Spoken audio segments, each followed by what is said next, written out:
Geriausia šitos knygos dalis yra, kad ją įgarsino ir įdainavo mūsų Kristijono taip pat labai mėgstami muzikantai, kuriuos jūs puikiai pažįstat. Aš kalbu apie Aistę Smilgevičiūtę ir Roką Radzevičių, grupės Skylė įkūrėjus, lyderius, sielas.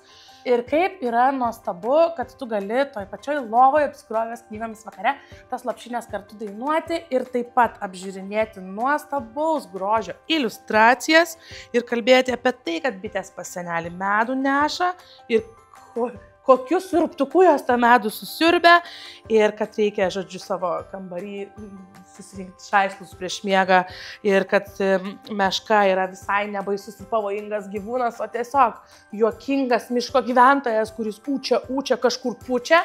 Tai yra nuostabus būdas, gal mažiau susijusiems su muzika žmonėms, atrasti ryšį ir muzikinį ryšį su savo vaikais. Ir kaip nuostabu, kad tai padaryti padeda Aistė ir Rokas. Kas gali geriau lopšines ir dar tokias mums artimas ir taip skatinančias tą patį lietuviškumą ir patriotiškumą, kas dar geriau gali tas lopšines parašyti.